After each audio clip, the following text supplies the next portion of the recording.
வணக்கம். பரபரப்பு மீடியா செய்திகளுக்காக நான் நிரோஷன். கனேடியர்கள் அமெரிக்காவுக்கு பயணம் செய்வதை தவிர்ப்பதும், அமெரிக்க மதுபானங்களை தடை செய்வதும், அமெரிக்க பொருட்களை வாங்காமல் புறக்கணிப்பதும் தான் அமெரிக்க ஜனாதிபதி டொனால்ட் ட்ரம்ப் கனடாவை ஒரு மோசமான நாடாக கருதுவதற்கு வழிவகுக்கிறது என கனடாவுக்கான அமெரிக்க தூதர் பேசியது கனடாவில் சர்ச்சையை ஏற்படுத்தியுள்ளது. ட்ரம்பின் நடவடிக்கைகள் காரணமாகவே கனடியர்கள் அமெரிக்க எதிர்ப்பு நிலைப்பாட்டுக்கு சென்றார்கள் என்ற உண்மையை தலைகளாக மாற்றி கூறியுள்ளார் கனடாவுக்கான அமெரிக்க தூதர். கனடாவுக்கான அமெரிக்க தூதர் பீட் ஹாக்ஸ்ட்ரா இன்று நடைபெற்ற ஒரு மாநாட்டு பார்வையாளர்களிடம் கூறிய போது இதுபோன்ற நடவடிக்கைகள் கனடா அமெரிக்காவை நன்றாக நடத்துவது பற்றிய நேர்மறையான சிக்னலை அனுப்பாது என்றார். நல்ல வழியாக அவர் பேசிய மாநாடு கனடாவில் நடக்கவில்லை, அமெரிக்காவில் நடந்தது.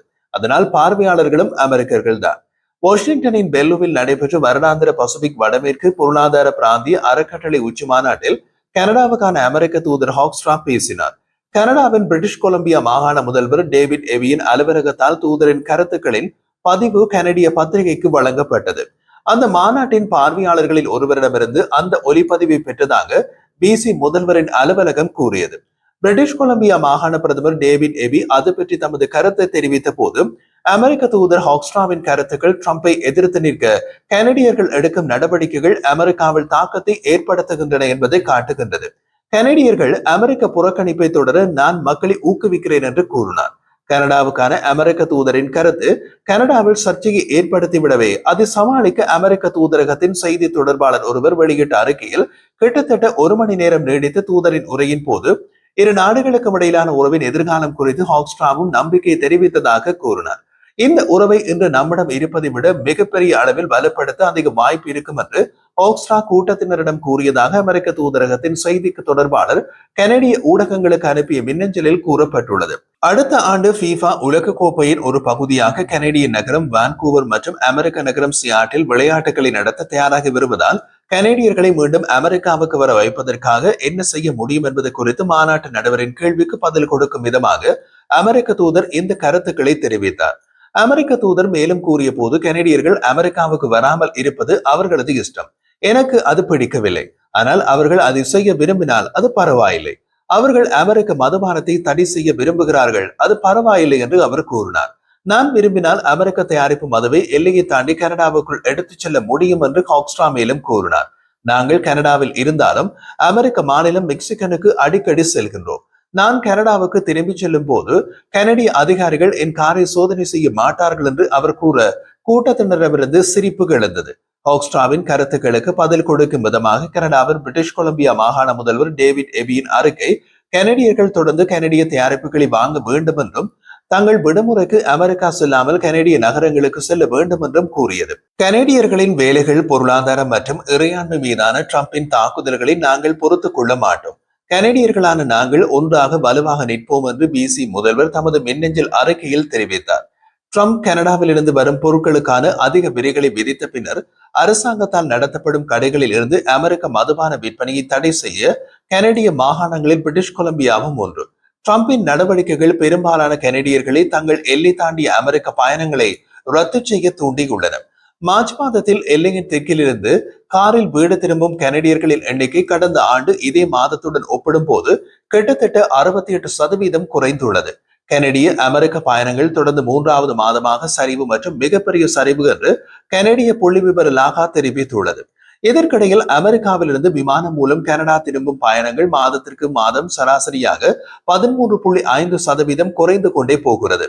அமெரிக்க தூதரகத்தின் அறிக்கையில் இரு நாடுகளுக்கும் இடையிலான பெரிய அளவிலான பிரச்சனைகளை தீர்ப்பதற்கு அமெரிக்க மதுபானத்தின் மீதான மாகாண தடைகள் எதிர்மறையானவை என்று அமெரிக்க தூதர் ஹாக்ஸ்ட்ரா பல சந்தர்ப்பங்களில் கூறியுள்ளதாக கூறப்பட்டுள்ளது. ஒரு கேள்விக்கு பதில் கொடுக்கும் விதமாக அமெரிக்க மதுபான விற்பனை தடையை செய்வதற்கான சில கனேடிய மாகாணங்களின் முடிவு எங்கள் இரு நாடுகளுக்கும் இடையிலான நேர்மறையான உறவுக்கு பங்களிக்காது என்று தூதர் ஹாக்ஸ்ட்ரா சுட்டிக்காட்டினார் என்று அந்த அறிக்கையில் கூறப்பட்டுள்ளது. அதே நேரத்தில் அமெரிக்க மதுபானத்திற்கு கனடிய மாகாணங்கள் விதித்துள்ள தடை காரணமாக கனேடிய தயாரிப்பு மதுபான விற்பனை பெரிதும் அதிகரித்துள்ளது. இன்று செவ்வாய்க்கிழமை கனடிய மாகாணங்களில் முதலமைச்சர்கள் சந்தித்து மாகாணங்களுக்கு இடையிலான பிரச்சனைகளை தீர்த்து கொள்ள உள்ளார்கள். கனேடிய பிரதமர் மார்க் கார்னியும் மாகாண முதலமைச்சர்களும் நேற்று திங்கட்கிழமை இரவு ஒன்டாரியோ மாகாண முதலமைச்சர் டக் ஃபோர்டின் கோடைக்கால காட்டேஜில் பிரிட்டிஷ் கொலம்பியாவின் முதலமைச்சர் டேவிட் எபியை வரவேற்றனர். நேற்று எபியின் 49வது பிறந்த நாள் என்பதால் போர்ட் பிரிட்டிஷ் கொலம்பியாவின் பிரதமருக்கு கேக் மற்றும் மெழுகுவர்த்திகளை ஏற்பாடு செய்தார். கனடாவில் மாகாணங்களுக்கு அதிக அதிகாரங்கள் உள்ளன. அதன் காரணமாக மாகாணங்களுக்கு இடையே பலவித வர்த்தக தடைகள் உள்ளன. அதே நேரத்தில் ட்ரம்புக்கு முன் கனடாவுக்கும் அமெரிக்காவுக்கும் இடையே வர்த்தக தடைகள் கிடையாது. அதனால் கனடிய மாகாணங்கள் தமக்கிடையே வர்த்தகம் செய்வதை விட அமெரிக்காவுடன் வர்த்தகம் செய்து கொண்டிருந்தன. ட்ரம்பின் வருகையும் கனடாவை இழிவுபடுத்தும் அவரது பேச்சுக்களும் கனடிய மாகாணங்களுக்கு இடையிலான உறவுகளை மேம்படுத்த வேண்டிய அவசியத்தை ஏற்படுத்தி உள்ளது.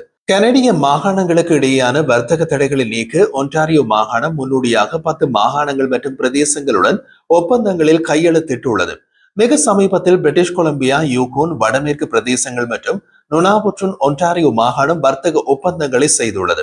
நேற்று திங்கட்கிழமை பிற்பகல் ஒன்டாரியோ முதலமைச்சர் டக்ஃபோர்ட் தனது மாகாணம் கியூபெக் மற்றும் நியூஃபவுண்ட்லேண்ட் மாகாணங்களுடன் ஒப்பந்தங்களை எட்ட முடியும் என்று தான் நம்பிக்கை கொண்டுள்ளதாக கூறினார்.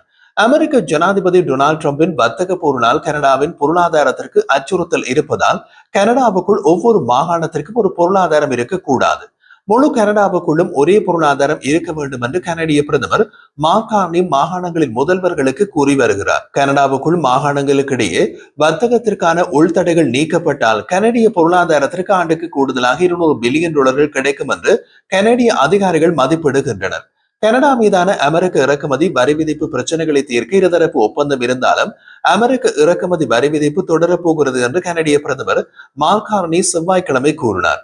இப்போது அமெரிக்காவுடன் நடக்கும் பேச்சுவார்த்தைகளை பொறுத்தவரை உலகில் அமெரிக்க வரிகளிலிருந்து விதிவிலக்கு பெற தற்போது வாய்ப்பு அதிகம் இல்லை என்று தலைநகரில் நடந்த அமைச்சரவை கூட்டத்திற்கு முன்னதாக பிரதமர் கார்னி செய்தியாளர்களிடம் கூறினார்.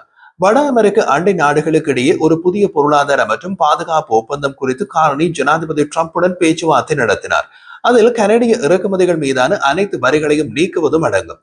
அமெரிக்க வரிகள் தொடர்ந்து இருக்கக்கூடும் என்ற சாத்தியத்தை அவர் கூறியது இதுவே முதல் தடவை. ஏற்கனவே சில வர்த்தக ஆய்வாளர்கள் டிரம்புடன் பேச்சுவார்த்தை நடத்துவது பயனற்றது என்றும் எந்த ஒரு ஒப்பந்தத்தின் மூலமாகவும் கனடா வரிகளை தவிர்க்கும் என்று தாம் நம்பவில்லை என்றும் கூறியிருந்தனர். அப்போது USMCA என்று அழைக்கப்படும் அமெரிக்க மெக்சிகோ கனடா வர்த்தக ஒப்பந்தத்தின் விதிமுறைகளுக்கு இணங்காத கனடிய இறக்குமதிகளுக்கு அமெரிக்கா 25% வரிகளை விதிக்கிறது. அமெரிக்காவின் கொலம்பஸ் ஒகியோவை சேர்ந்த வர்த்தக வழக்கறிஞர் டான் உட்சோ உட்பட வர்த்தக ஆய்வாளர்கள் கனடிய இறக்குமதிகளில் கிட்டத்தட்ட 80% USMCA ஒப்பந்தத்தில் உள்ளதாக கூறுகின்றனர். அவர்களது கூற்றுப்படி அமெரிக்காவில் 80% கனடிய இறக்குமதிகளுக்கு வரி கிடையாது. ஆனால் கனடிய பொருட்களும் டிரம்பின் துறைசார் வரிகளுக்கு உட்பட்டவை. அதாவது எஃகு மற்றும் அலுமினியம் மீது 50% வரிகள் மற்றும் கனடிய அசம்பிள் செய்யப்பட்ட வாகனங்கள் மீது 25% வரி என்பது அனைத்து நாடுகளுக்கு பொதுவானது. கனடா அமெரிக்காவுக்கு எஃகு மற்றும் அலுமினியத்தை வழங்கும் மிகப்பெரிய வெளிநாட்டு சப்ளையர். ட்ரம்ப் தாமிரம் அதாவது செம்பின் மீது 50% வரியை விதிக்கவும் திட்டமிட்டுள்ளார். அதிலும் அமெரிக்காவுக்கு கனடா ஒரு முக்கிய வெளிநாட்டு சப்ளையர். ஆகஸ்ட் 1 காலக்கெடுவுக்கு முன்னதாக அமெரிக்காவுக்கும் கனடாவுக்கும் இடையிலான பேச்சுவார்த்தைகள் தீவிரமடையும் என்று எதிர்பார்ப்பதாக பிரதமர் கார்னி செய்தியாளர்களிடம் கூறினார். அவர் மேலும் கூறிய போது உலகளவில் வர்த்தக நிலப்பரப்பு மாறிவிட்டது என்பதை நாம் அங்கீகரிக்க வேண்டும் என்றார். அமெரிக்காவிலிருந்து $40 பில்லியன் இறக்குமதிகளுக்கு கனடா 25% வரி விதித்துள்ளது. டிரம்பின் வரி விதிப்புகளுக்கு பதிலடி வரி விதிப்பு செய்துள்ள நாடுகள் உலகில் 2 தான். ஒன்று கனடா, மற்றையது சீனா. அதில் அதிக வரி விதிப்பு செய்திருப்பது கனடா. ஐரோப்பிய ஒன்றியமும் அமெரிக்கா மீது பதிலடி வரி விதிப்பு செய்ய போவதாக அறிவித்தது. ஆனால் அது இன்னமும் நடைமுறைப்படுத்தப்படவில்லை.